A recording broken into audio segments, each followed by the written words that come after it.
I just showed a lot of interest, and I was always drawn towards movie making, and because I was raised on a lot of movies, and I watched a lot of movies as a kid, so I was always fascinated by it, but I never kind of delved into it.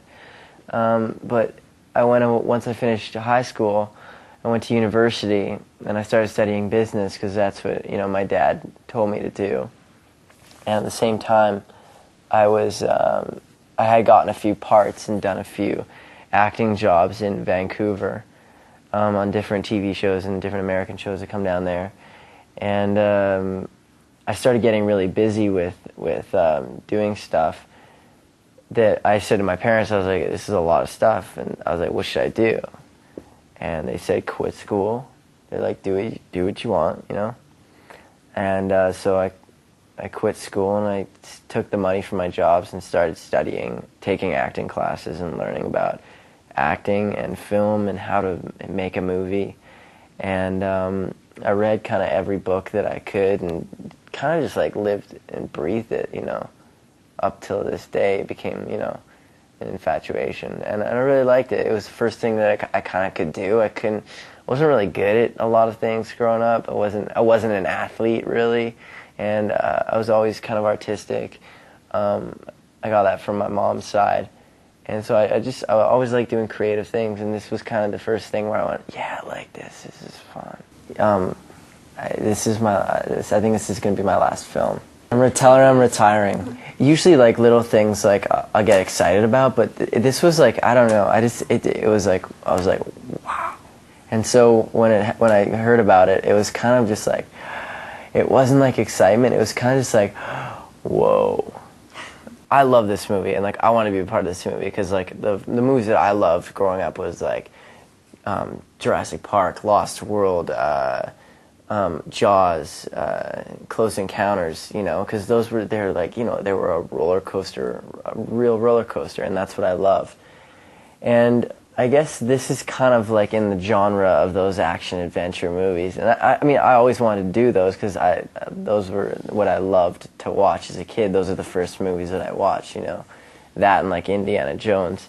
So, I love this because it's a roller coaster ride, and it's apocalyptic end of the world. But the real story of War of the Worlds that happens in this movie is the story of family. So it has the roller coaster ride that you're going to get, obviously, if you're going to watch a Steven Spielberg film. But it also has got the intimate family moments. The real War of the Worlds is between a father and a son, and between divorced families and irresponsible parents. And we're kind of thrown into this wacky world of aliens and forced to unite and kind of sort out our problems. This movie is going to be terrifying. It's scary. It's a really scary movie. It involves paranoia and, a lot of vulnerability where the world's in a united state of vulnerability. You have people whispering in your ear, you're doing the biggest movie of the year, that, So it was easy to kind of attach myself to that paranoia and that, that vulnerability of working with, I'm working with one of the icons, two of the icons of, my generation.